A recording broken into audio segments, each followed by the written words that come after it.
Hello, everybody. Welcome back to Tower Casuals, the Destiny Podcast. I'm one of your hosts, Corey Deerigan. Alongside me, as always, is the AI-generated Josh Finney. God damn it. Oh, man. Josh, there's enough voice out there of both of us that they could probably AI-generate the rest of the run of this podcast and be fine. Honestly, you probably could. And I don't know if that's a good thing or a bad thing. Oh, man. Look, it just means we get to live in eternity once we die. Again, I don't know if this is a good thing or not. Oh, Josh, let me tell you, Josh. Since we recorded last week, it has been a fucking week, Josh. Let me tell you. It really has been. It has been an exhausting week. Yeah. So, the Friday after we recorded last week, at about 3:05 p.m. Eastern Standard Time, my phone just decided to stop working. Oh, that's lovely. It was working totally fine, and then it just stopped working. Just stopped working. Okay. Yeah. The only thing I could do was call my wife on Facebook Messenger, which, tell me the last time you used Facebook Messenger. I had to figure out how to install it. I try not to use Facebook Messenger. I'll put it that way. Yeah. So that was fun. So I went to the store to get it fixed, and I ended up just buying a new phone. Oh, well, I mean, I got a new phone. Not in the budget, but here we are. And then, Josh, my medication is not available right now. Oh, love it when that one happens. So my brain has been on a farce since Monday. You know what I mean? Yeah. You know what I mean, Josh? I do. And then this is between work, my other podcasts, and Xbox Casuals. This is my 17th podcast this week. Disgusting.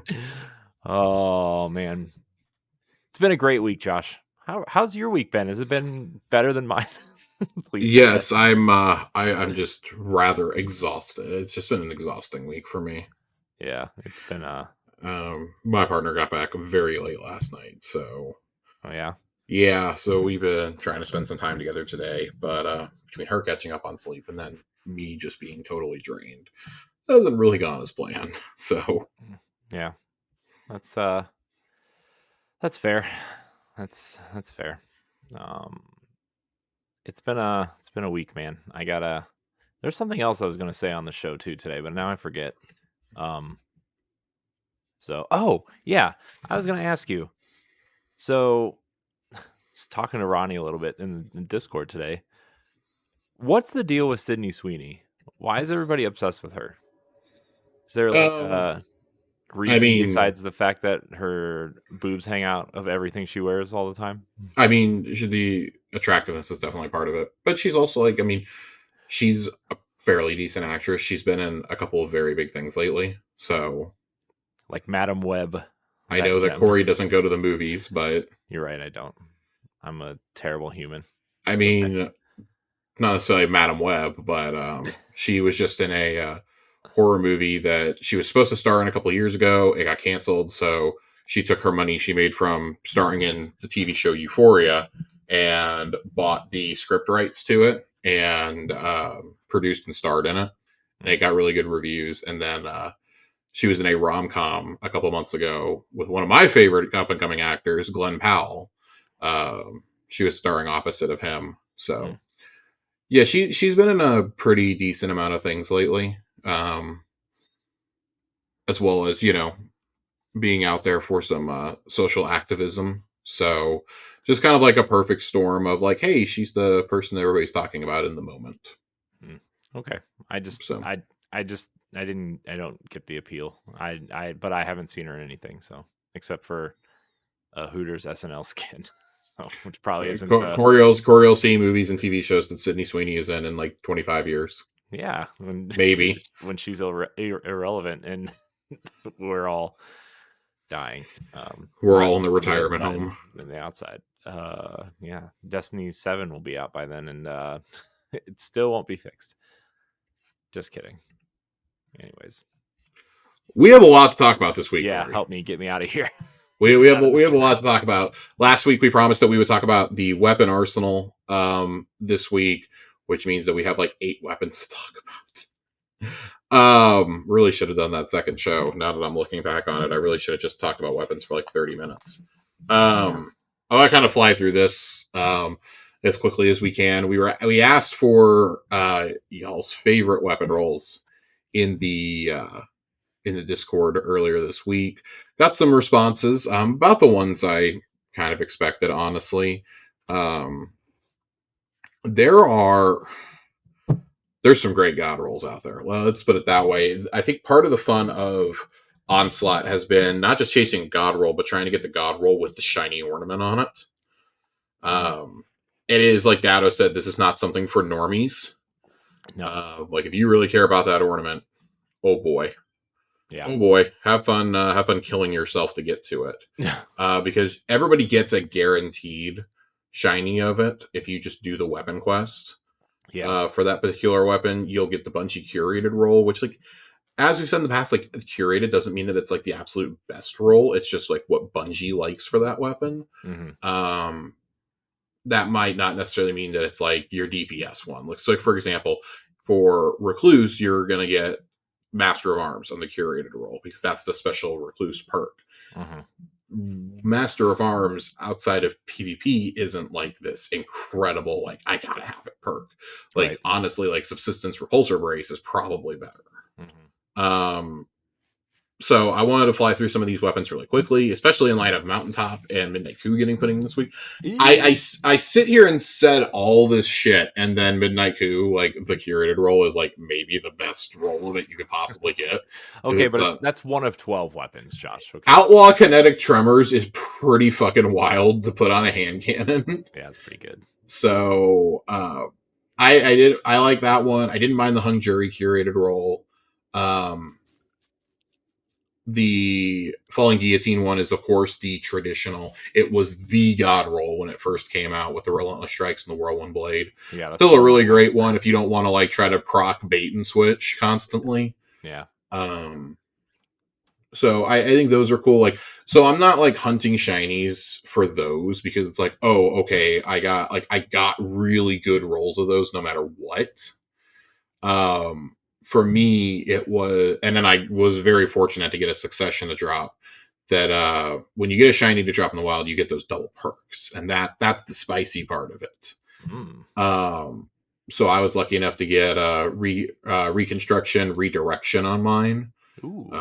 So very excited. I have a similar roll on my one that I've used since day one of Deepstone Crypt as well. So, why wouldn't I want to use the shiny version now, especially since we will be able to enhance these weapons with the final shape. Mountaintop is, of course, like I said, top of the show. That's the one I'm chasing right now. I am attuned to it. I have probably turned in like 300 tokens trying to get a god roll of this. And I'm always like, it's always the grenade column that's messed up. Like, I don't want sticky nades. I think it was Joe Asis who was talking about this earlier in another group that I'm a part of, talking about, excuse me, it was A1 Johnny posted this in our chat I'm part of, that implosion rounds are actually doing more total damage than spike nades. And then you want the hard launch perk on it in that first column with either implosion or spikes to get the best damage buff at almost 13%. So something to keep in mind there. I'm running Impulse Amplifier on one of my rolls. Of course, Micro Missile isn't fast enough for me, so I needed to shoot even quicker with Impulse Amplifier. And my other one that I'm really enjoying is auto-loading Vorpal. Vorpal's like kind of a boring perk these days.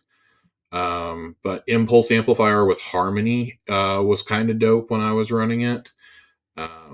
It's one of those, like, I need to do like extensive testing to figure out which role I want to keep, because this is one of the weapons I don't want to fuck with. Like, I want the special version of Mountaintop. I want a special Recluse. I'm going to get Special Blast, Furnace, and Hammerhead. And then I can probably call it a day. After I get those 4, I can probably call it a day. Like Midnight Coup. Okay, great. I got one. They gave me one. Fantastic. I earned a succession one through doing Onslaught, and like Elsie's rifle. Okay, cool. I have a god roll on that one. I'm cool with holding off farming for more of those until I get the other ones that I for sure have to have. So, Corey, have you had any drops that you have liked so far? I mean, I've had some pretty safe drops. I don't know if I have any god roll drops. Like, I mean, I got a Recluse with Subsistence and Frenzy that I'm keeping, just Yeah, because that's a safe PVE roll that I enjoy. I did get Elsie's rifle with Zen Moment and Desperate Measures on it, so that's fun. Um, but yeah, I also got an Elsie's rifle with Adrenaline Junkie and Rewind rounds, which is okay, I guess. But nothing too. I don't know, man. I feel like the guns that I have that have been brought back, I already have the rolls that I like on them. Um, like I have a hung jury with Subsistence and Firefly. Like I don't really need to go chase a hung jury, right? And not that hung jury is the best weapon out there anyway. So, uh, I've been getting a lot of the same weapons and the same roles for some reason. Honestly, like I've gotten a ton. I've probably gotten like 40 recluses, and they all have had some variation of frenzy and subsistence and what was the other role I had on it at one point? Uh, hip fire grip and master arms. I have one of those. So it's just been a yeah. combination of like those four. I mean, they intentionally made the best DPS rolls on a lot of these Yeah, rare, which is fine with me. I actually really like that, honestly, because it makes it feel that much more special when you get that roll. yeah, Um, like I said, I think that I know some people were rubbed the wrong way by the way that Datto said it, but I don't think there was anything wrong with what he said. Like you can get a good roll by playing, a handful of waves of Onslaught. You can get good rolls. yeah, But if you really want to, if you really want those god rolls, and especially if you want the shiny version of those god rolls, you're going to be playing nothing but Onslaught for like the next 2 months. yeah. And I think that's okay. I think that's healthy. Like the game is, people are actually being pretty positive around this right now. Hmm. The ones who are complaining about the shiny drop rates are folks who either complain about everything or who are, the normies who want things handed to them, Hmm. Yeah, I'm okay with something being really rare and it being like, well, you had to be there for this. yeah, I'm okay with that because I am one of those who thinks that Destiny needs a little bit more of that. That's why I always like the contest mode emblems. Like, yeah, I think they're pretty cool, but like that's like an elite group that gets those. hmm, And that's fine with me. Like, we're gonna talk about the Pantheon in a little bit, and I actually really like the limited time stuff associated with that mode too. yeah. I want to read off some of our communities uh, god rolls here real fast. Let me get that thread on up. Nadiki wrote in and said, the only god roll I have to share so far is Hung Jury with Kinetic Tremors, Explosive Payload, some cool AoE for a Kinetic Scout. I would agree with that. I got Kinetic Tremors with, oh god, what was it? Hang on, I gotta pull up Dim. I actually really want to talk about this one. I was fortunate enough to get one with Kinetic Tremors as well. All right, here we go. Hung Jury. Scroll all the way down to the new Hung Jury. Oh shit! Did I not throw it in here? Oh no. Oh dude, where is it? I know I did not delete it. Oh boy. Uh oh. Um, Did Josh delete it? no. None of the brave weapons are showing up in dim for me for whatever reason. That's really strange. Yeah, none of the brave weapons are showing up in my dim. Well, that's not good. No, it's not. Hmm. I did get Huh. succession with box breathing and reconstruction.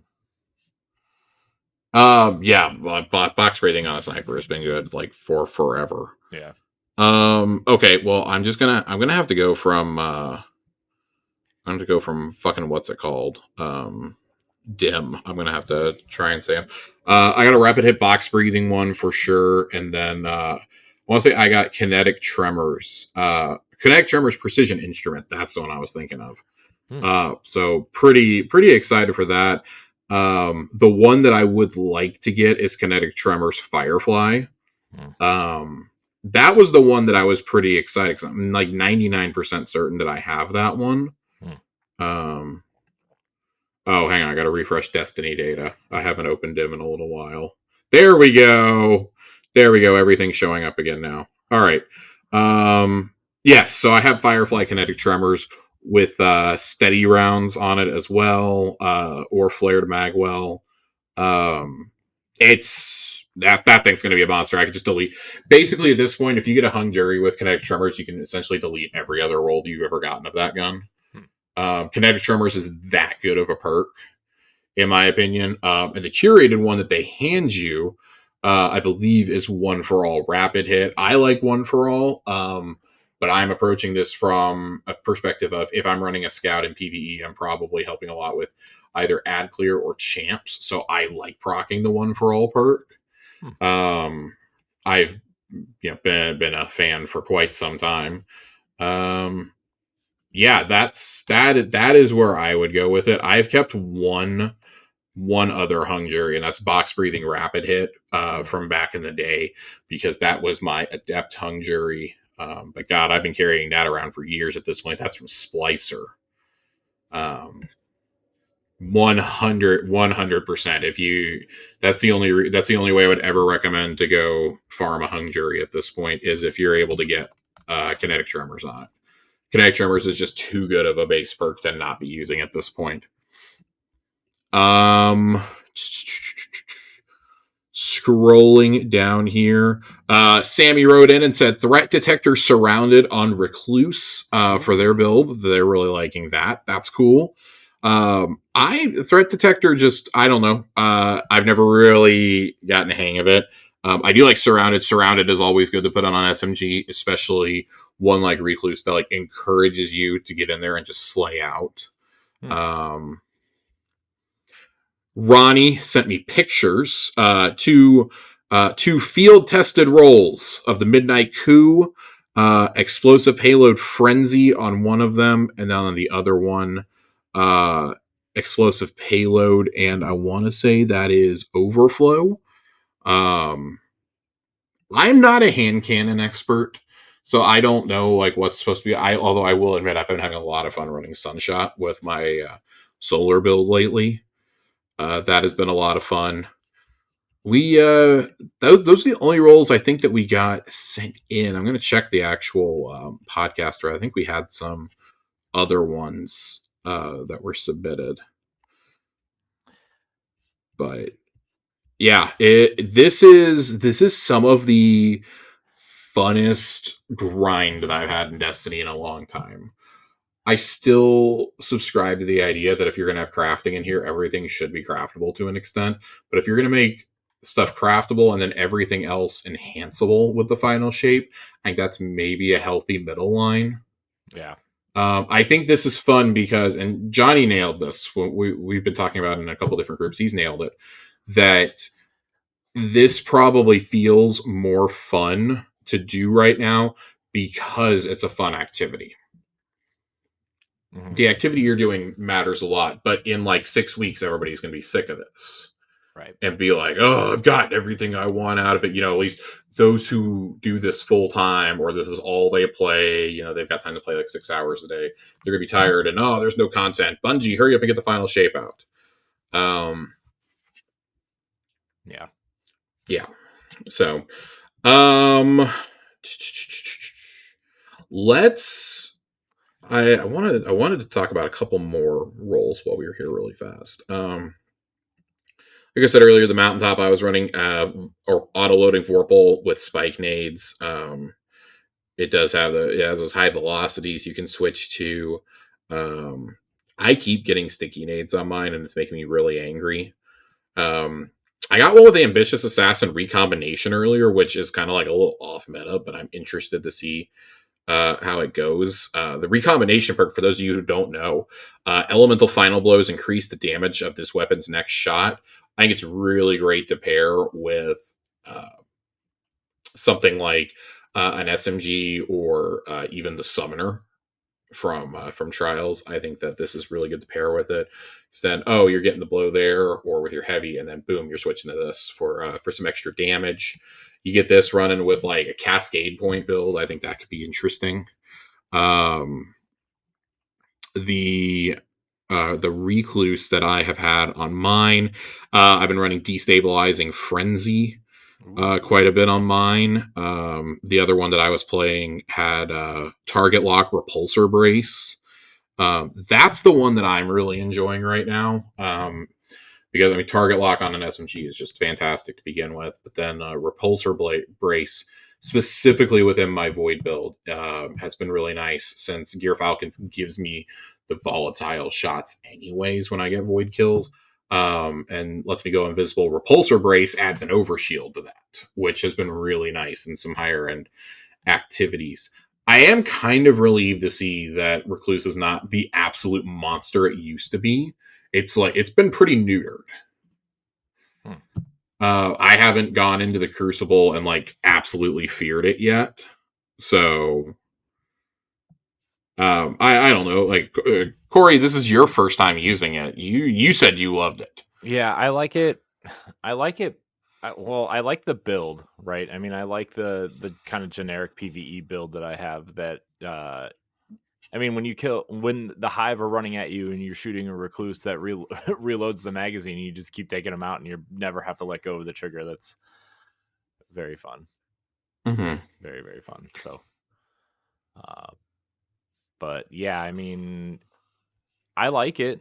I don't know. I'm not a submachine gun guy, so like I've kind of been getting used to using that. But I feel like I should be a submachine guy though because of just being up close to enemies. Right. It's kind of like the right weapon to do that with. But I don't know. I like it. It's fun. I'm enjoying myself. There is a really good Elsie's rifle one that I wanted to talk about before we move on. I've got like 5 of these thrown in my vault. The standard one that they give you at the end of the quest, Adrenaline Junkie rewind rounds. You could do worse than that. I think it's fine. Again, like these curated roles aren't always going to be the god roles. It depends on what you want to do with it. Like the PvP god role, that a lot of us have come around to is Headseeker Zen Moment. I was running that. That one's pretty fun. I got Frenzy Rewind on one. That'll probably be a PvE role for me. Mm-hmm. And then Desperate Measures Feeding Frenzy. I need to go in and do some testing with all of these. I've yet to find an edge transit that I'm in love with. Never thought I'd say that phrase out loud, but I do need to hunt down a decent edge transit. But again, that's going to be one of those that, if I don't get to this, I'm not going to like... Yeah. I don't know if I'm going to like cry about it necessarily. Yeah, I'm pretty sure I've dismantled every single edge transit I've gotten so far. So I would advise against doing that personally, because I do think that there's good roles of it. It's just I'm having the same problem here that I'm getting a lot of sticky nades with mine. Mm-hmm. I think the curated one they give you is fine. It's not like life altering, but it's fine. Mm-hmm. That's one that I plan to sit down with and try to bang out once I've gotten all the weapons I have to have. Then it's like, oh, well, in the lead up to the final shape, I'll make sure that I get a good one of these. They did say they specifically buffed heavy grenade launchers just for this. That and Mountaintop are putting in work this week in Onslaught with the grenade launcher overcharge in it. Yeah. So that's been cool to see. There are some changes coming to this mode too. That I wanted to read off. That they tweeted out last night. there's been some concern about folks loading in and then leaving right away, Mm-hmm. or leaving right after wave 10, and that's just really agitating. That why wouldn't you just go do the fucking playlist activity at that point? Right. Um, Annoying. Change number one: a chance for one additional weapon to drop when you complete a wave. The drop chance will increase per wave until you get your weapon. The drop will be guaranteed on wave 50 if you've not gotten it yet. Change number two: a bonus weapon will also drop after you complete wave 50 in either difficulty. This change, along with the first, means completing 50 waves will guarantee two additional weapons. We are also increasing the number of trophies of bravery you receive from completing waves 40 and 50 of Onslaught and waves 30, 40, and 50 on Legend. Our goal with these changes is to make sticking it out into the later waves feel more rewarding.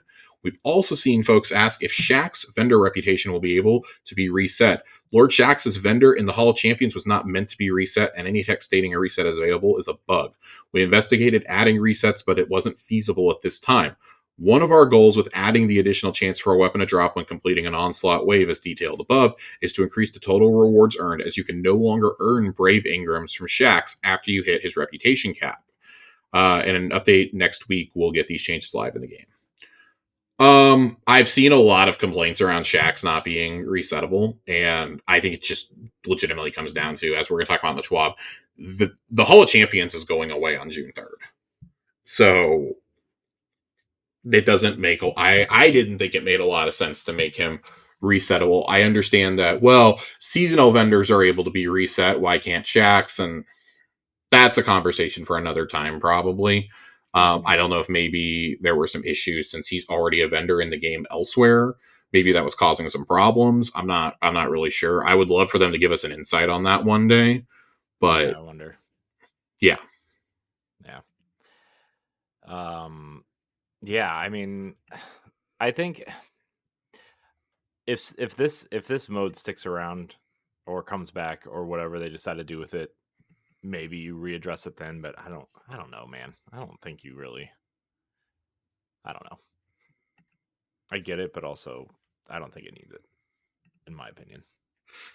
Yeah, if you could keep earning engrams after you had hit the max with Shax. I don't that's the core problem. That's what I see people being upset about. And like, oh well maybe, you could have just given us like trophies and extra engrams on like any subsequent resets. And I agree with that. I understand, especially for those who are like, grinding for those shinies, right? I'm deliberately saving all of my engrams and not turning them in, to wait until all of the weapons I want are in game so I can attune to them specifically, Yeah. and then chase them. I don't think this is the end of the world. I don't think it's a great decision, but like kind of whatever. Yeah. In keeping with Onslaught, we're gonna skip around in the Schwab just a little bit here. Um, what does Into the Light look like for the rest of this year and beyond? Um, so they have this separated into two different categories: stuff that is continuing after June 3rd and stuff that is limited time, that is only available during the Into the Light season, which ends with the release of the final shape. The Pantheon activity. This comes out on April 30th and will only be available for a month. This is going away June 3rd. This is already a pretty controversial thing, and we don't even have it in game yet. Um, but as they talk about, Pantheon is our raid boss gauntlet that will be available from April 30th to June 3rd. With Pantheon, we want to create a unique and challenging event that players could test their mettle against prior to our big battle in the final shape. Pantheon will offer a chance to earn a variety of emblems, and similar to the limited time emblems we've made available in past contest races, we expect the exclusivity of these emblems will make them highly sought after. We've been thrilled to see the response to our reveal of Pantheon, and know players are eager to jump in and play. The initial stab at a boss gauntlet was always intended to be a time-limited event. We are eager to see feedback about the mode to inform future plans. This says to me we're probably getting another one with the 10th anniversary. Yeah, I feel like this is like a test bed, and then they'll probably put Yeah.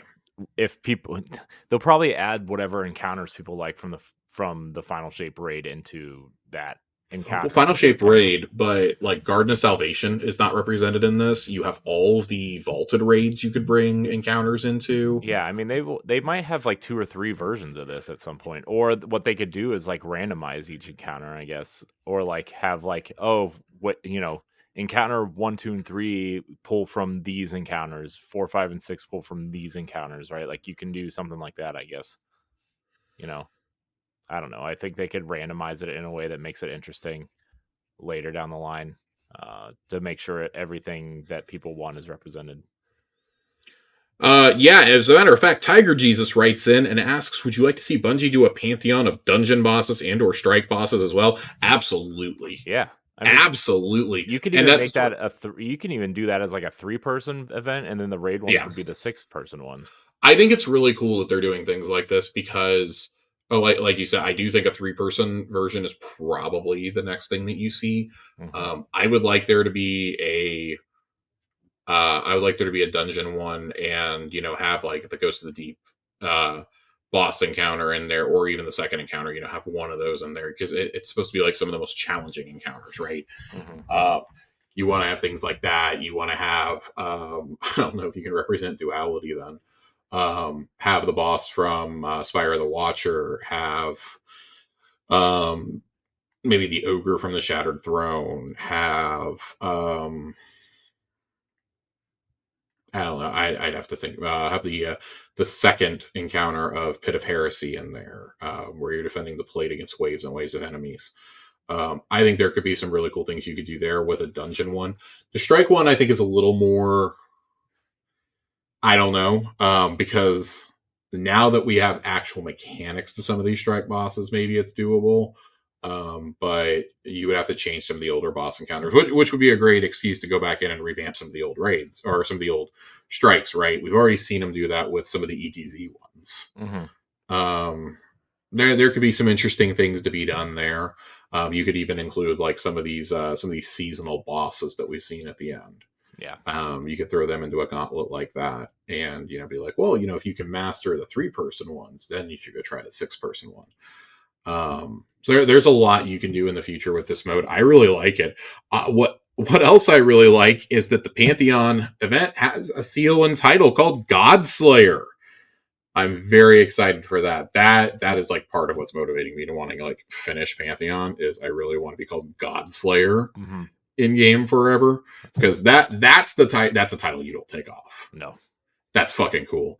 The Godslayer title earned through the Pantheon event and the Brave title earned through Into the Light triumphs will also be limited time rewards. As is the case with Moments of Triumph, these titles are meant to commemorate a unique moment of time and show other players your accomplishments during Into the Light. When you see these in the future, you'll know these are the Guardians that stood tall as we prepared to battle the Witness. The limited edition variants of the Brave Arsenal weapons will only be available until June 3rd. The Hall of Champions and associated content such as the R-Site quests, armor chests, and weapon attunement will no longer be available after June 3rd. The Hall of Champions will have served its purpose as a base of operations. As we lead up to the final shape, some of the content associated with the Hall, like parade armor sets, will be available in the future. Based on the reaction of Into the Light, we've decided the Super Black shader will return later on as well, but the best time to get these rewards is before the final shape drops, when they have a deterministic path. We really like the attunement experience so far. While it won't be available right at the launch of the final shape, we're already working on bringing back a new attunement experience for Brave weapons sometime during Echoes. As for what's going to be available after June 3rd, the Onslaught activity and Brave Arsenal weapons will move to Vanguard Ops as a dedicated playlist when the final shape releases. Obviously, weapon attunement to return in a new form during Echoes. The PvP maps arriving on May 7th will stick around, obviously. Whisper and 0 Hour missions and rewards will continue to be accessible from Eris Morn and 801. You will launch these from the Legends tab. And then the parade armor. They will have information in the future on the new ways you can earn these rewards. But for items that take a good deal of time to earn, like Super Black, we want to make sure we honor that commitment when we bring it back. I like this. This is how you do it. You basically make it to where it is a we were there thing. And then in the future, and I would guarantee you're not going to see Super Black before, it's going to be at least 18 months before that thing's back in game. They're going to make it to where, hey, this was I was there thing. I grinded it out.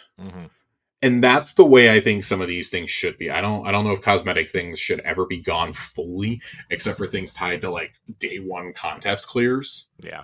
But something like this, I think that's a really cool, like, hey, we were there thing. Yeah.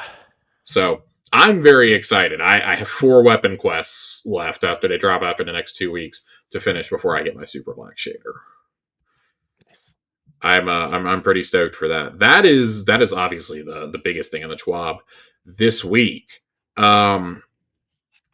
We do have one. It's at the top, and it's a very small nugget, but the Final Shape raid is coming a lot quicker than any of us thought. The Final Shape launches on June 4th. The Final Shape raid will drop on Friday, June 7th at 10 a.m. Pacific. That's probably because they don't want people to wait 10 days to see the end of this story, right? I mean, that's the suspicion. They had also told us that we were going to have, like, the campaign wasn't the end of the story, that ultimately the raid was the conclusion, and there would still be like story stuff to come after the campaign. Yeah. Tied to the Final Shape. My guess is that this is the catalyst, similar to how Last Wish was for the Dreaming City. Mm-hmm. My guess is that the world's first clear is going to be tied to story stuff. Yeah. And I think that's a good move. I understand why that's really frustrating for some people. Let's be honest, like, and I see both sides of this. I have been a really big proponent of we get 10 days to get the legend clear, to get all leveled up, get ready to go. I'm a big proponent of that. That we've never seen higher engagement with raids as a result with the 48-hour window. I also think that since there's going to be a lot of story and lore relevant in this raid, this is probably the right move. As long as you don't make this the norm, I think this is fine.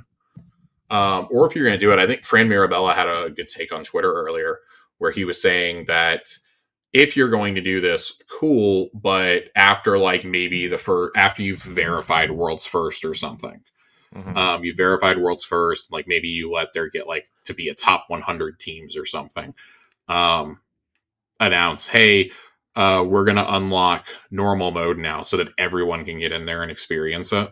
Yeah. And I do agree with that because contests should be a permanently selectable difficulty option. Yeah.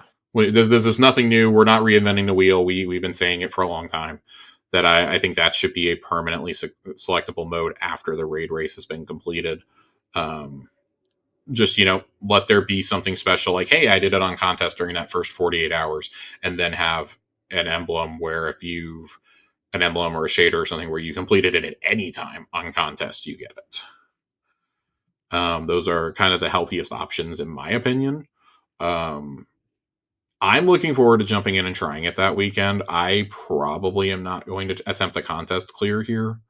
But you can bet your bottom that as soon as the contest stipulation clears on Sunday afternoon, I will be in there until I finish it. Yeah. I plan on getting a clear that first weekend. Yeah, that's going to be a busy couple of weeks there. We're getting into summer showcase season by then. I know. Gosh, man, that's man. Because I believe, the summer showcase, I believe, is the week after that. No, it's this. I think it's the same weekend. I think it's actually on June 9th. Of course. Holy shit. Yeah, I think it's actually June 9th. That's disgusting. Gross. I'm not happy. I mean, it makes sense because that's traditionally the weekend they do it, but it'll be me trying to watch that and squeeze in a Final Shape raid on the same day. Yeah, good luck with that, Jeff. Oh boy. Oh man, good times. I don't know if I would classify it as good times. Sure it is. Someone thinks it is. Someone thinks it is, clearly. All right. There are also some clan updates coming with the Final Shape. It's cool. Hawthorne is going to get her own vendor rewards track. Ooh. Finally, it's going to come with Pinnacle rewards. It's going to come with some enhancement core. It's going to come with raid banners, Ascendant alloys, and Ascendant shards. She's getting 6 clan bounties right off the bat, and for each clan level, there's new perks now. I'm actually kind of stoked for some of these. If you're in a big active clan, you're going to obviously get the most use out of these. But clan level number 2, raid banners sold from Hawthorne will cost less. Clan level 3, the first clan bounty completed each week grants an exotic engram. Ooh. Clan level 4, this is the one that I'm most excited about. Raid rotator challenges will grant spoils of conquest. Trials wins will grant additional trials reputation. Ooh. Clan level 5 earn bonus crafted weapon XP from completing ritual playlist activities, and clan level 6 completing all clan challenges in a week will grant an ascendant alloy. Clan XP is also getting a rework on the back end to be more consistent, along with some XP source tuning, so players should have an easier time consistently earning XP for their clans. If you've never been in a clan, now is a great time to hop in and meet some new friends, including the Tower Casuals podcast clan. Yes, that's in the TWAB right there. It is. It's right there. They call that our clan. Mm-hmm. Yep. Clan bounties are also getting some love, with the Nightfall bounty no longer requiring clan level 6 to claim. There will also be 2 new bounty types, one for seasonal content and one for dungeons.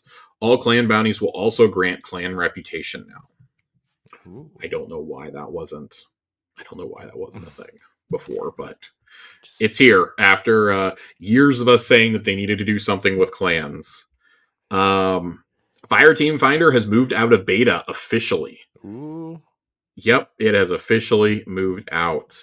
Some of the things that they have added based on feedback include Onslaught and 0 hour options, Destiny Companion app and Bungie.net integration, updated the roster tab to display 12 players on each page, improved screen-to-screen flow, improved feedback when submitting applications, legibility improvements on listing info, clearer indication of new pending applications for leaders, added emojis to listing titles, and over 60 additional bug fixes and other improvements. We aren't done yet. We're going to continue to develop and improve Fireteam Finder just as we have for the past several months. In the near term, we have new features like voice chat and lobby invites that you can look forward to. We want to give a big thank you to the community. We couldn't have done it without you. From your participation during our testing phases to your feedback these past few months, your passion for helping us make this a great experience has been instrumental in getting us to this point. I've heard nothing but good things for the most part from folks who have used Fireteam Finder. There's been a few mishaps. I think specifically with Into the Light content, there's been some issues that I've seen. People joining legend runs when they are like way too underleveled and undergeared. Yeah. Like AKA joining legend runs while wearing blue armor. That is actually something that I saw earlier. Yikes. Or unmasterworked armor, like haven't even started upgrading, like they don't have above 50 in any stat. What? Come on. Yeah, I saw that earlier too. And then the group that had this person, and it was like kind of like trying to nudge them to be like, hey, you want to upgrade your armor and put some mods on at least? And the person countered with, I don't need to do that. 1v1 me in Call of Duty. I'm top 250 in Call of Duty, and we're like, oh, okay. So go play Call of Duty. Yeah, go play fucking Call of Duty. Leave us to Destiny. Sorry, you actually have to build craft in Destiny. These people are so stupid, man. Yeah, so that's gonna be pretty interesting. Man, I wish. No, I don't. Never mind. Just keep going. What? I was gonna say I wish I had the balls of some of these people sometimes, but then I'm just like, no, I don't want to be those people. Then you're like, nah, no, I'm good. No. Before we shift into questions, I wanted to shout out the reprised Whisper of the Worm mission. This is a really, really cool mission. It's, I think, still one of the best things they've ever done for Destiny 2. The mystery around discovering the mission is gone, but it's still every bit as cool. Cool. I think we're gonna try it this weekend. Mitch, it's not. It is not hard. No, but I mean, like, for somebody who's never done it before, that it'll be challenging for them. Yeah. I did like that there are some new twists to it. Specifically in the boss room that I'll leave people to figure out on their own. But don't die. I had a really good time with it, though. I really thought it was cool. I felt like I had more than enough time to explore with the 40-minute timer, also to see if I found anything else. Cool. Yeah, that's always the thing with time missions. You never know, like, if you're gonna have enough time at some point or not. Well, I mean, the 40 minutes is more than enough because, like, most of us remember, like, the base version was always 20 minutes. Yeah. So, like, and Legend was too. So we are used to booking it through these missions. I look forward to attempting this on Legend. I have not done it yet. I'm waiting for the quests to stack up over 3 weeks, and then I'll go in and do a Legend run. Nice. Um, I think that Whisper is really cool, though. I kind of wish there was something else other than just like Whisper, the catalysts, and the ship to earn. Mm-hmm. But it is what it is. Though I think the oracles that you can shoot are still glitched. Just so everybody knows that only the fire team leader, I believe, is the one getting credit for them. We also loaded in. We did it on day one. We loaded in, and Joasis was instantly hit with legend completion, solo completion, and a quest auto completed for him. Oh, nice. Good job, Joasis. Yeah, it was really weird. We tried replicating it for like a half hour afterwards, and it didn't work for anybody else. And PC. He was far from the only one who got it. There were tons of videos coming out about that, which I found pretty funny. All right, Corey, let's get into some questions. We have a lot of questions. I want to hit the one from last week first. Okay. I had said that if we didn't get to your questions last week, we were going to do them this week. And I think there was only one question that I skipped, which was from Ronnie. Yeah, well, it's just Ronnie. And this kind of ties into a topic that we were going to bring up anyways. We said on Xbox Casuals we would bring it up this week. There have been a lot of rumors about Destiny 3 flying around for the last week and a half, 2 weeks. Yeah. That supposedly Destiny 3, according to somebody who, like 2 months ago in an innocuous comment, not only leaked the existence of the prismatic subclass, but also stated in the same breath that Destiny 3 is in the works. That person has come out of the woodwork now and clarified what they said and said that, from what I know, Destiny 3 has been in production to some degree at Bungie since the days of the Witch Queen coming out. And it is allegedly titled Project Payback as its code name. That's where they kind of lose me. They tried expanding upon what that means, and they're like, "Oh, that doesn't mean that we lose to the Witness or anything." But it's like Bungie devs getting payback, and I'm like, "Yeah, I don't think C-Suite would let them name something like that." Yeah. But I think it's interesting. I think it's an interesting idea that we potentially could see a Destiny 3 that apparently the plan was to do like episodes for 2 years and then have that be the end of Destiny 2 and launch Destiny 3. Which would make sense because you would skip a year of an expansion, I guess, right? While you're launching Marathon, I guess, right? That would be while you're launching Marathon, or you do a smaller expansion like Rise of Iron size. Yeah. Um, which wouldn't be a bad idea either, but also like you got to wait to see what these episodes are going to be because maybe that's going to be that. Yeah, we got to see what episodes look like first. I wouldn't expect to hear anything more about the future of Destiny until the 10th anniversary. I know Luke Smith said last week that, hey, we're going to talk more after the final shape comes out. I don't think that means he's going to walk out like a week later and talk about the future of the franchise. I think that means that in August, we're probably going to get a video. Yeah. Or maybe actually on the actual 10th anniversary, they come out and drop a video for us and talk about it. Which would be awesome. That would be. It would be really cool. It'd be really cool. It'd be a really fitting conclusion, kind of, to this journey that we've all been on. I think also know there is a sense of like a lot of folks are going to jump ship after the final shape. Yeah, and that's okay. Like that happens with online games. Yeah, like I mean, look at I cannot emphasize to you how normal of a thing this is. I mean, yeah, I mean, like WoW, and I mean, well, I was going to say Final Fantasy, but I feel like Final Fantasy is growing at this point. Yeah, I mean, Final Fantasy hasn't hit that point where it's going to start dipping. Yeah. But like every online game goes through this at some point. Like WoW still has so many subscribers and so many daily active users, but it's not what it once was. That doesn't mean it's any less beloved or like the storytelling is any less good. It's just like those original players fell off a while ago. Like I had friends who had played hardcore since Burning Crusade and stopped playing like 10 years ago. Yeah. And then they did WoW Classic and they're like, yeah, we're kind of back in. So WoW Classic. I want to emphasize like how normal this is. But Ronnie wrote in and goes, "You're in the game development chair, head of creative, and the green light is lit on more Destiny content past what we know so far. What goes away? What carries over? What enemy do we face in the new saga?" I gotta be completely honest with you. If you do a Destiny 3 that does not give me what I've already earned, and I understand how tricky of a rope this is to walk, if you don't give me what I've already earned and bring all the content I paid for forward, we're going to have a problem. Because I understand that you want it to be Destiny 3. We want the content that we paid for. We want all the shit that we've earned. I swear to God, if I have to load into this game and earn Gallarhorn for a fourth time, I might actually scream. If I have to sit there and earn some of the weapons that we've been seeing since Destiny 1, again, I might actually scream. I don't want it to be like, oh yeah, we're bringing forward the Vault of Glass, we're bringing forward the Leviathan raid, for the game's third anniversary. Like, no, the stuff that already exists should be a part of this from the beginning. Yeah, I kind of feel like that you either got to do one thing or the other. You either have to wipe the slate entirely clean, or you have to figure out how to get all this stuff to be like together, right? In one package.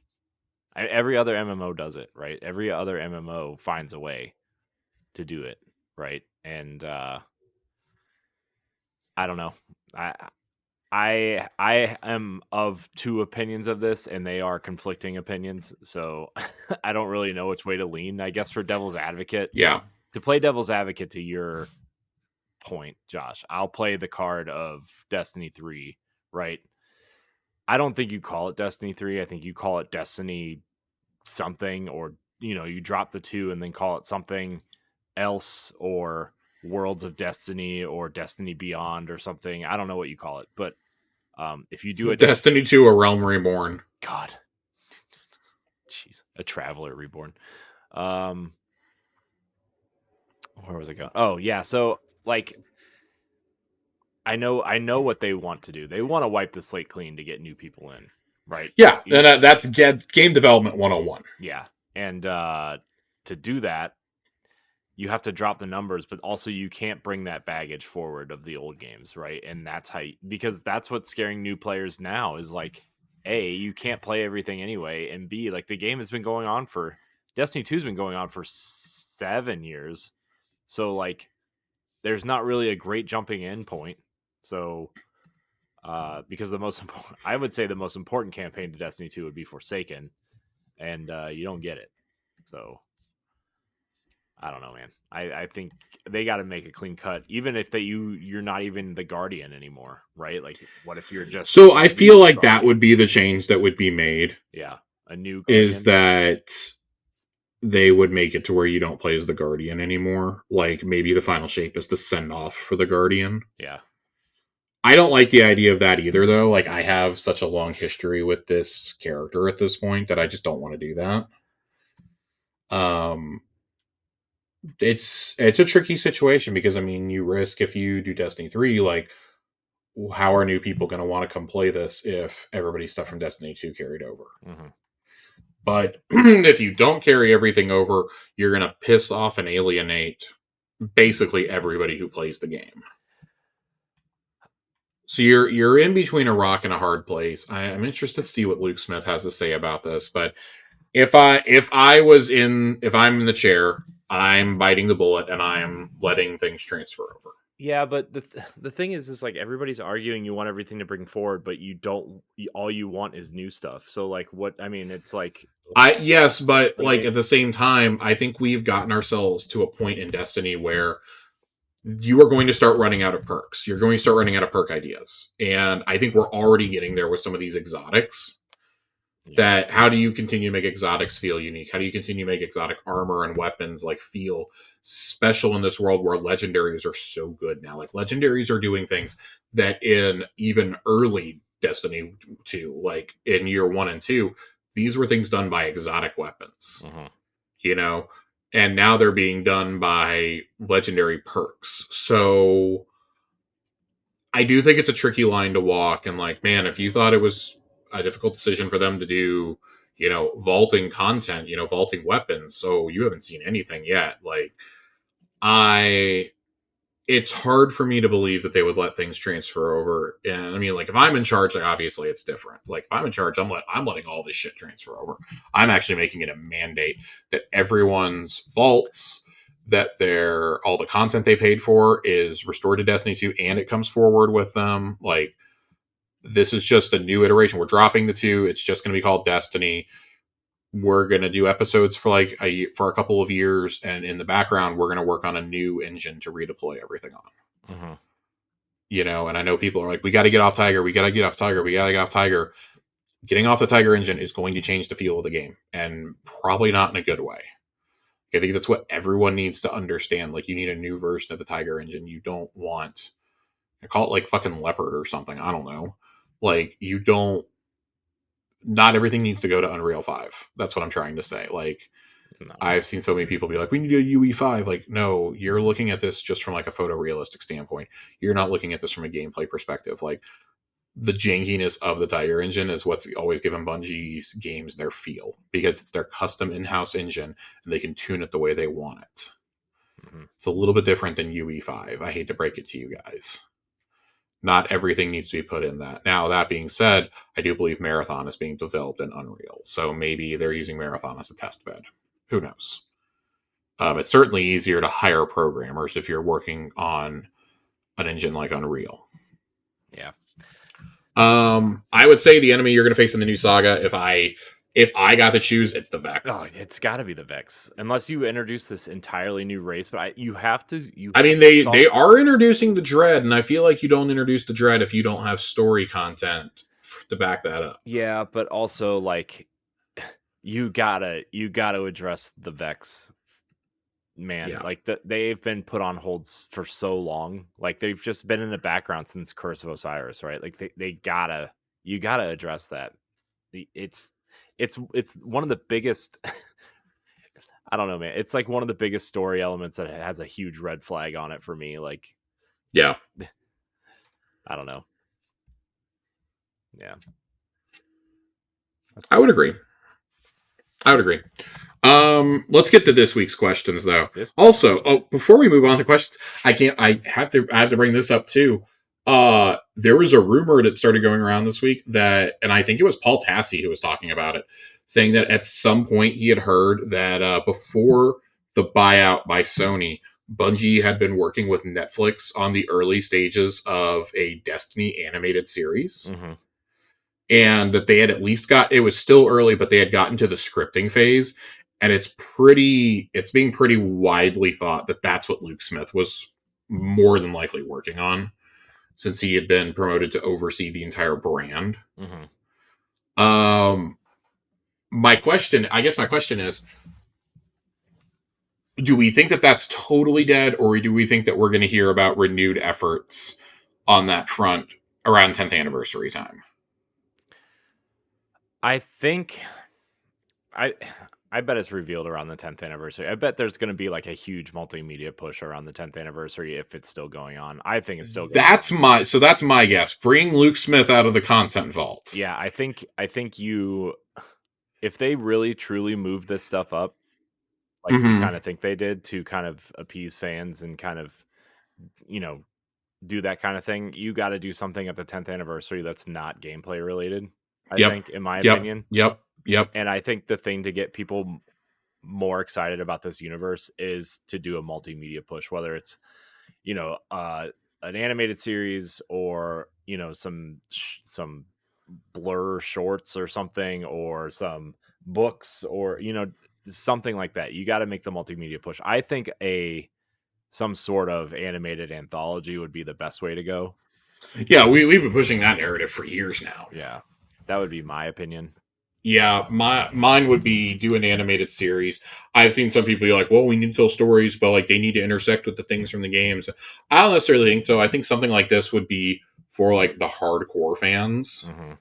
But if you're just telling stories set in the Destiny universe, also, I think that makes it accessible to non-fans. Like, I have to think that they're looking at the success of The Last of Us, of Fallout, Sonic the Hedgehog movies, the Mario Brothers movie, and Cyberpunk Edge Runners, and going, this is a super rich IP in terms of story and narrative content. We can do this. Mm-hmm. We can do this and have it not end up like Halo. And the way you do that is you don't do anything live action. Yeah. Don't do it live action. Do it animated. There is no shame in doing it animated. You can do things in animation that you can't do in live action, and for like a fraction of the cost. Not everything needs to be live action. That would be my pitch. And I mean, Sony has so many projects in development. Like one of the things when Sony bought Bungie, they said, we look forward to helping them grow and expand the IP into new fields. Mm-hmm. So, like, what's going on there? Like, at one point, they had the person who directed Arcane working for them, and he's no longer at the studio. But they've hired executives from Netflix to like come in and handle that part of the studio, and they're still there. So that makes me think they got to be working on something. Mm-hmm. Um, I'd like to see that. Anything, even if they announced it this year, is probably like a year and a half off, bare minimum. Mm-hmm. I don't think they're going to come out and be like, "Oh yeah, it's coming out this fall." Like, no, that's not how this works. The best thing would have been to have had it ready around the time of the final shape, but I'm with you. I think a big multimedia push is coming. I've always wanted more comics. Mm-hmm. I think comics work so well for this universe in particular. Like, I'm not opposed to the idea of a novel. I think, like, funny enough, I think Bungie and Microsoft really nailed it with the Halo novels. Mm-hmm. And like those, that's like the one part of the franchise I think 343's continue to do just as good, if not better, than Bungie did. Is the novels and like the lore that's not in the games. I think have just continued to be awesome. We've got some of the best Master Chief content ever out of those books, but they used it as a way to expand upon things that are just mentioned in the games. And I think that's how you can use graphic novels and animated shows to do that here. Yeah. I want to see the journey of Shin Malphur. Like, I want to see the Reef Wars. I want to see Drifter's adventures before he comes to the tower. Like, I want to see this shit on screen. I would love the story of Riven and Tyrannus to be animated. That could be really cool too. Like, there are so many things you can do. You could show Clovis descending into madness in this. You could show the Saints Crusade, from both Saint and the Elixir's point of views. Like, there's so many stories you can do. Six Fronts, Twilight Gap. Yeah, you can do some things. You can show what the collapse looked like. Yeah. You can show what exactly did Savathun do to stop Nezarec and the Pyramid Fleet during the collapse. Yeah. We can see, I want to see some of these lore books adapted. Like, how did Rolk come to be a disciple? Yeah. I know we get that in the lore, but like, I want to see that actually played out on screen. Mm-hmm. I talked about Shin Malphur. You're going to do that. You get Dredge and you get Razel Azir. Like, I want to see these. These are things I want to see. I want to see, Shidra Ito's journeys. Her meeting Mithrax and things like that. Like, I want to see all this stuff. Yeah, you could. There's hundreds of things you could do. There are, like, literally, you could come up with like 13, 14 anthologies just like right there off of what we just said. Yeah. So, yeah. I mean, you could even make, I mean, all those animated cutscenes throughout the seasons too, right? I mean, and not just past lore or, things we haven't seen in the game, but even that stuff you could fully flesh out at some point without just a 2-minute voiceover, like that would be right. like Zavala's journey with his family would be a really interesting episode, right? And his like leaving and coming back, I think that would be really cool to see, but I don't know. Yeah. All right, let's finally move in the questions at like a half hour after I said we were going to. Yeah. 27 minutes. 27 minutes. I blame Ronnie. Nadiki writes in, what do you guys think of Pantheon being time gated? And we've already gone over this because also possibly being removed in the final shape along with into lights off. I'm fine with it being time gated. Mm-hmm. This is not a thing for normies. This is for the people who love this game and keep playing this game. Yeah. I'm fine with something like this being a limited time test run. Yeah, I'm fine with it too. There's just no way around it. And those emblems are some of the coolest I've ever done, by the way. Yeah. Like, those are fucking dope. I will 100% be doing this. Fucking dope. Jiggly Panda writes in and asks, I know I asked a question about the Fallout show, but I want to ask this. Why is Amazon producing good adaptations left and right with things like Fallout, The Boys, Invincible, and many more, while other companies fail, such as Paramount with Halo? I'm going to be real with you. Part of the reason that all three of those are successful is less having to do with Amazon and more the fact that the people who created those properties in the first place are intimately involved in their creation. Like, Invincible is lifted directly panel for panel from the graphic novels. Like The Boys is done in consultation with the writers and the artist on that series from the comics. So they're able to change things that they would have done differently from the comics. Like The Boys actually is like pretty decently different from the comics, in my opinion. Um, as for Fallout, I mean, Fallout's Fallout. Like they work directly with Bethesda on it. Like Todd Howard has said repeatedly, we talked about this on Xbox Casuals, but he has said repeatedly, him and the writers both, that like they would come to them with story ideas and be like, "Hey, this is what we're going to do because we want this to be a story that takes place inside the universe. We want to be different than these other shows and these other movies." And Todd and them would tell them, "Yes, you can do this. No, you can't do that," based on what they are planning for the future of the franchise themselves. Mm-hmm. And I think when you get creators involved like that, like in The Last of Us, I know The Last of Us is HBO, but The Last of Us absolutely needs to be in this category with adaptations. Having the actual creatives that worked on the games being your producers and or writers goes a long way. Or who worked on these comics, it goes a long way. Mm-hmm. That's your difference maker right there, in my opinion. So I would say it's less about Amazon and more about that. Like the problem with the Halo series is far beyond like, oh, studio politics, this and that. With Halo, they're trying to do what these other shows are doing. They're trying to appeal to fans of the IP and to people who have never played the games. The problem is Halo has so much deep lore at this point, it's going to be almost impossible to satisfy both audiences. And it's almost like maybe we should just worry about creating a good story first and foremost. And if it's good, the people will come. You know, I personally wasn't a huge fan of the Mario movie, but there's a reason why it was successful. Yeah. And that's because it respected the games. The Last of Us is successful because it respected the game source material. Like, it helps when your story is already so cinematic that you can translate it into a series with no problems. The test for me is going to be, is this Horizon series that does not follow the games, that is very much like Fallout. It is meant to exist alongside the games and be in that universe. Is that going to be good? God of War is supposed to be a direct retelling of the 2018 game. Is that going to be good? I think that's a mistake, especially if you're not going to remake the Greek ones. I think you should probably address I mean, that I'm first. almost certain that you're going to see a lot of that in flashbacks, but Fair, but still, I don't know. I think that's all. I think and it's also about like what's an easier sell. Like the two new games have outsold the original trilogy by so much at this point. It's not even funny. Yeah. Like I would go with the most popular one too, frankly. Yeah. I think that and then there are some franchises that just I think are borderline impossible to adapt. That like if you were to do a Mass Effect series, like everyone's going to be mad if you don't do Shepard, whereas like probably the best option would be to do something like Fallout. Mm-hmm.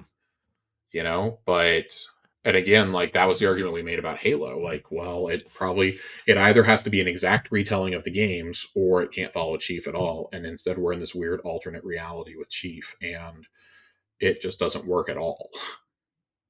So you've got problems there. Like there's plenty of things you could have done with Halo, but it always was going to have to come back to a Halo ring is the issue.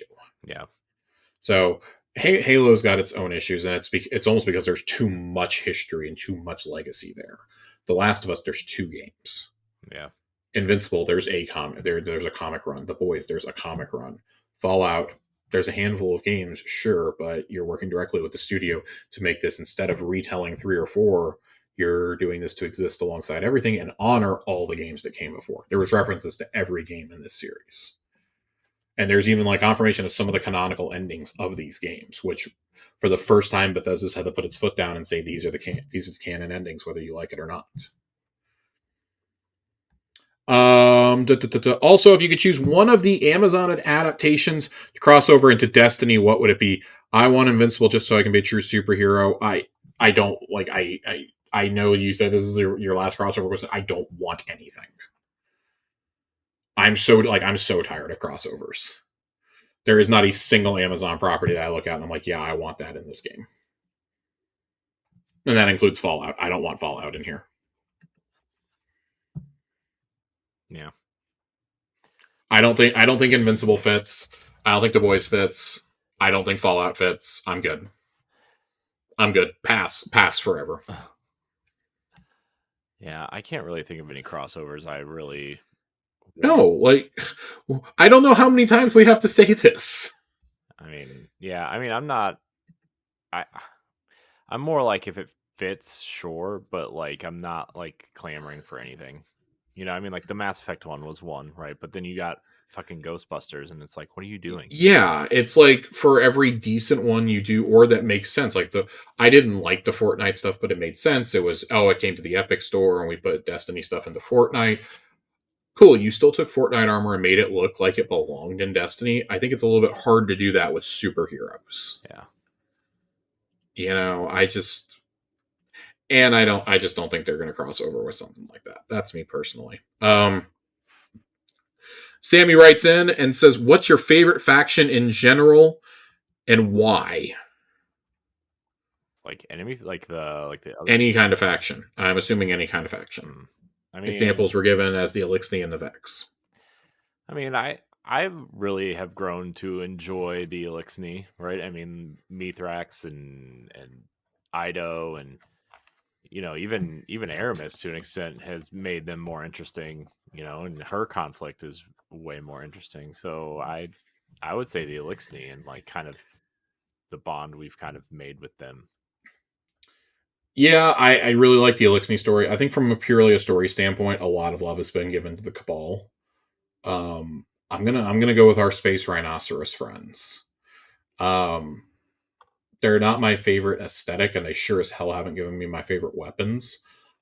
But I think that the journey that the Cabal have gone on from being just these like brutish warlords that Rockets McDickface that we were shooting from behind the boxes in D1 to being our most trusted allies really says a lot. And it like really embodies like what does it mean to be a guardian and a protector of Earth. I think when we look at the story that we've gone on with them and with Zavala's trust in Keitel and things of that nature, I think it hits pretty hard.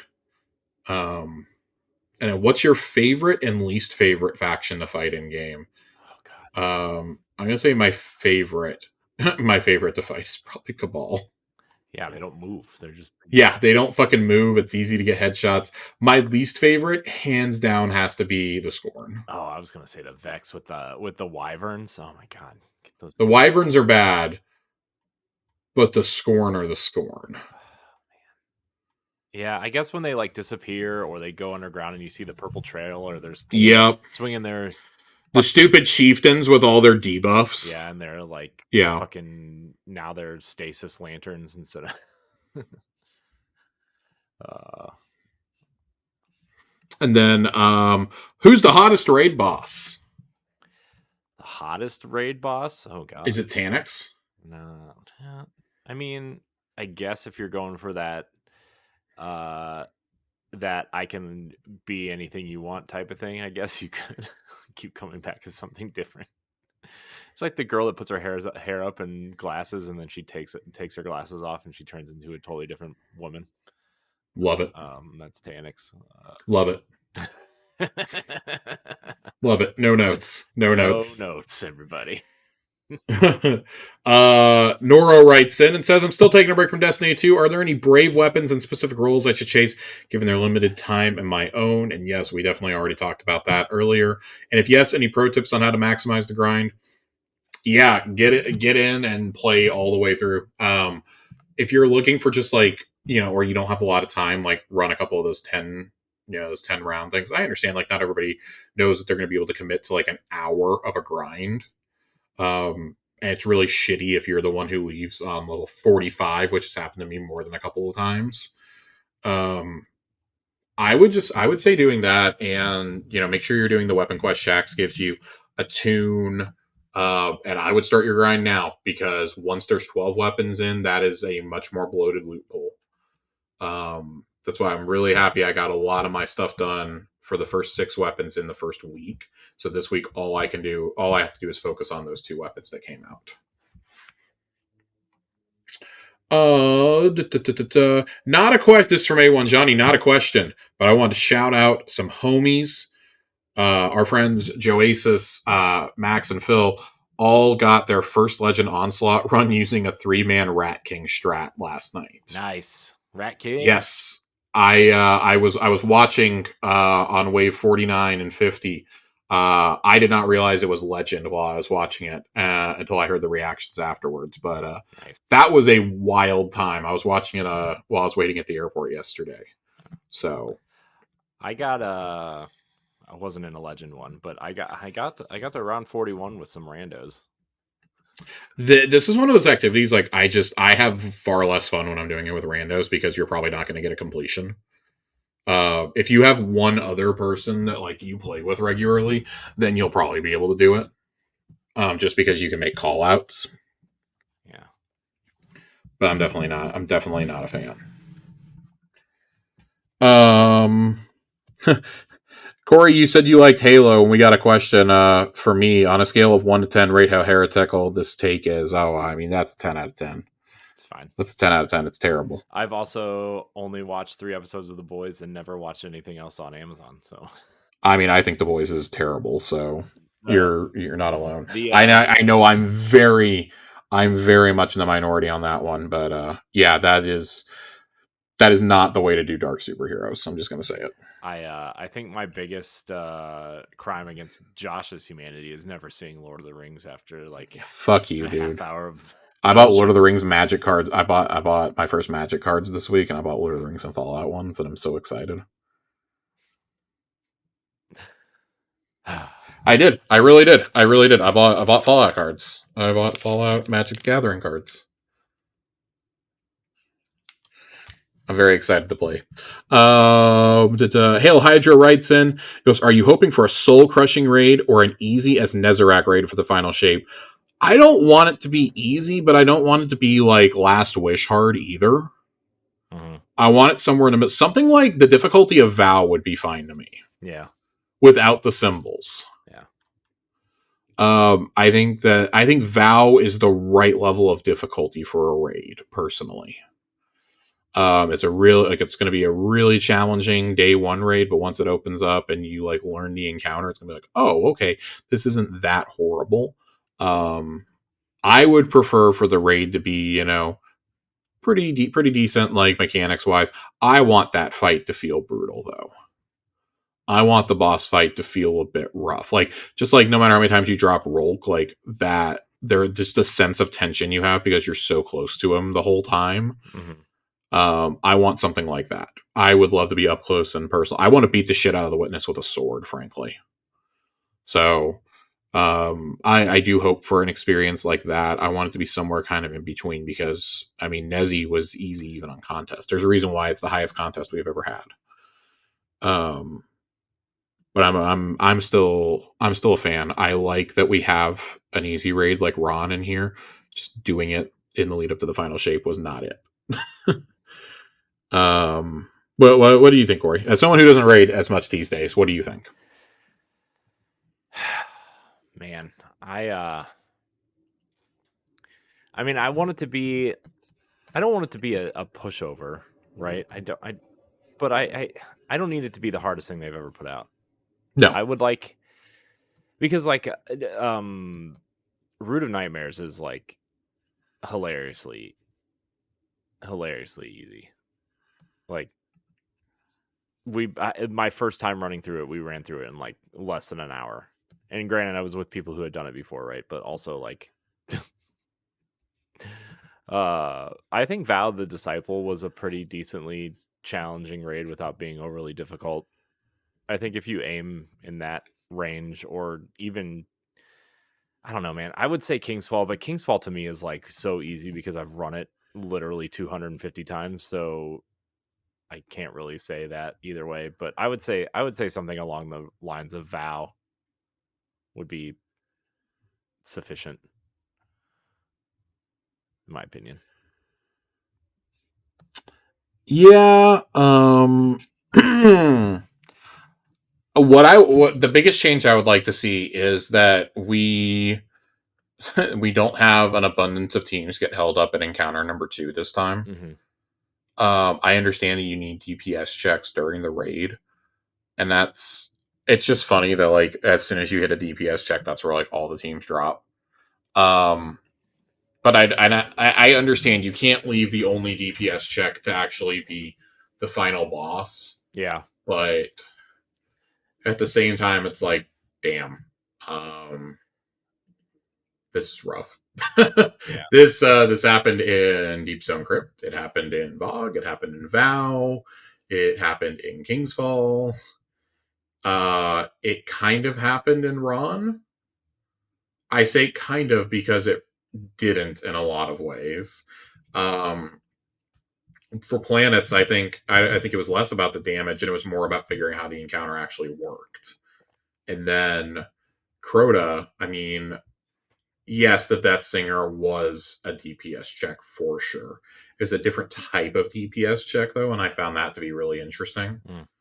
Um, you know, hitting her with rockets and stuff as opposed to sorting Crota to death. I guess that's kind of where I'm at. Like, I want it to be the encounter right before the boss. I think that's something that Ron and Crota did right. Is the DPS check is right there. You don't still have like half the raid to get through afterwards. Mm-hmm. Then I think it's like a little bit less soul crushing because I got almost to the end. I can like compensate myself with that feeling. And I think it'll encourage people, like if they can get past that, they'll be like, oh, we just crushed out. Now we can crush the boss. So Crush the boss.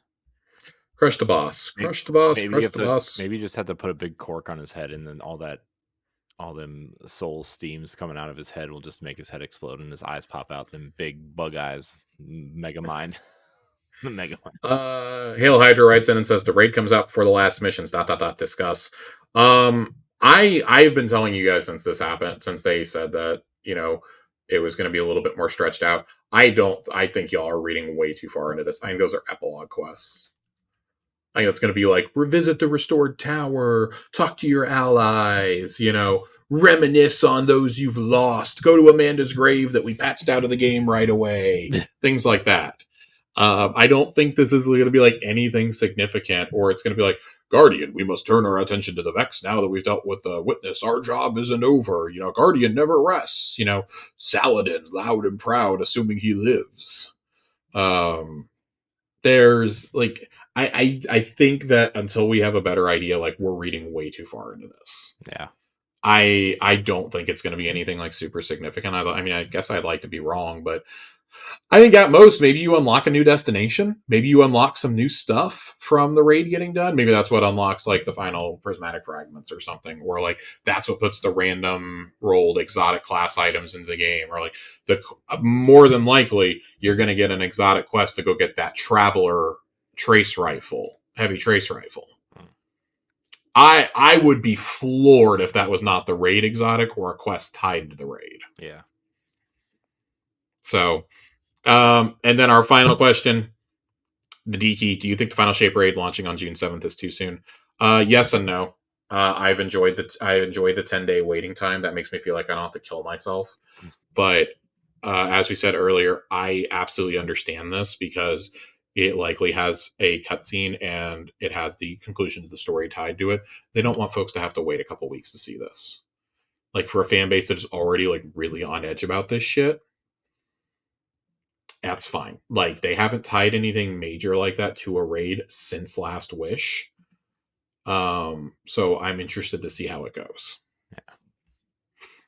I don't think it's the worst idea in the world.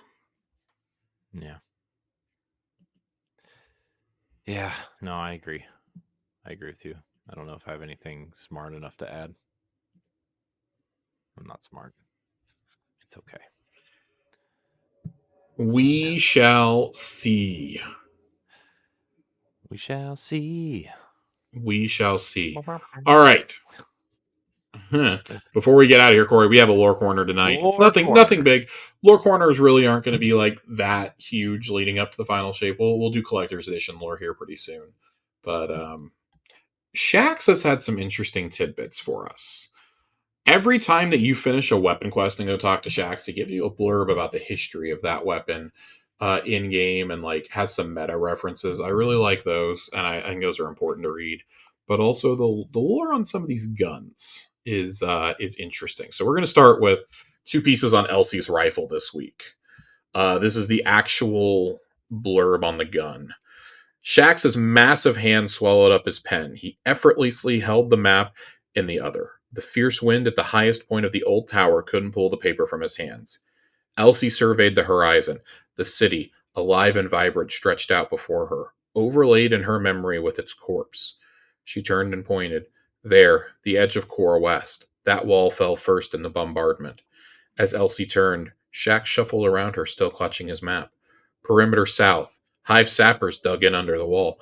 Batza was overrun at the old gate. It hadn't been reinforced in years. Anchor District. A pyramid ship landed and crushed the water tower. By the time Elsie finished her resuscitation, Shax's map was dark with annotations. He set a hand on Elsie's shoulder, gentle in his movements for all his size. On my oath, these walls will not fall again.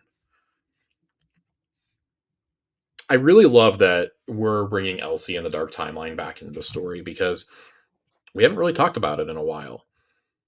And we were all kind of wondering, like, since the Dark Timeline, like, kind of doesn't exist anymore, is there any way that it was going to be made story relevant again? I think we may have actually had a question about this recently, or I was talking about it with somebody, one of the two. And I think this is really cool that we're referencing it here, and it's kind of being used for the Into the Light stuff. That's cool to me. Just like a little tidbit. I think it's stuff like that that really reinforces the world and the stuff around us. And then we've got a reading from Shax on Elsie's rifle from when you turn in the quest. So this is the stranger's rifle, one of them at least. Perhaps Shax senses some confusion. He sighs and crosses his arms. Each of these supposedly traces back to another of Elsie Bray's timelines, exposed to forces we've never seen, tuned in unexpected ways. So says her sister, anyway. Shax shrugs his massive shoulders. I never bothered with alternate realities myself, but the Drifter has worked with Vex chronometric tech before, and Ada 1 is a master of Golden Age weapon systems. Between them, I think we have our bases covered, and now you reap the benefits of that experience. Again, it's really cool that we're referencing these timelines and that like I love the in-universe explanation for why we get random rolls on this particular gun. Yeah. And it's because, oh yeah, each of them is from Elsie's other timelines. Like I That's love the amazing. idea of her walking in and telling Drifter and Ada, tune the gun like this. This is what I had in a timeline. This is how my rifle worked. I love that. And I love that there's definitely a good Crucible version of this gun, which makes it even funnier. I don't know. I like additions like this. Like it doesn't always have to be like some cosmic understanding of the witness. Sometimes like just bringing us back to old threads that are there can be just as rewarding. And then I wanted to read the hung jury to close this all out. Of course, we had to come back to hung jury. Hung jury, an excellent scout rifle, the preferred weapon of seasoned marksmen with enough stopping power to make each shot count. Shax's helmet tips your way. Why am I telling you this? He asks, deceptively quiet. Weapons doctrine is meditative. I recommend daily resuscitations. You'll sleep better. You aren't certain that Shax's bellowing will contribute positively to your sleep patterns, but luckily Shax has already moved on. He studies hung jury with what you imagine as a thoughtful expression. Do you know? I wonder what became of our dead orbit friends. I never liked them, gloomy bunch, but they did keep their word. They left. I would love for Dead Orbit to show up. Like, if there's a bombardment of the city, I would love for them and New Monarchy to show up. Yeah, that'd be We cool. know they left for regions unknown after the failed coup during Season of the Splicer. I would love for them and like maybe like some of the Reef forces to show up. Maybe Aramis, like everybody just shows up at the end. I think that would be really funny to see. Like maybe they're there for like a space battle at the beginning or something. Yeah, that'd be cool. That'd be really interesting to see what would happen if they were all. Have you ever wondered what it looks like if My Chemical Romance came to save your ass? They're gonna be mad that the Super Black Shader was just given away. Talk about a black parade. One could say that they will be carrying on. Carry on. That's why I made that reference. All right, Corey, get us out of here. And My Chemical. I think we're done for tonight. What a time of my life. Anyways, I never left that time. Oh yeah. Do you know that he's like an artist now? like a Always has been. He had a graphic novel when I was in high school. yeah. It's kind of cool. Anyways, enough of that. One thing, everybody out there, for watching and or listening to this episode of Tower Casuals. Josh, we're approaching 200. 6 weeks. We are approaching 200. In fact, 6 weeks, man. I appreciate your time as always, Josh. Where can we find you? Josh_Fenn 2 N's. Nice. You can find me at I am Corey HD. You can follow us at Tower Casuals. Join the Discord. Play into the light with some friends. Prepare for the final shape. One thing, everybody, for watching and or listening. And until next time, we love you. Goodbye.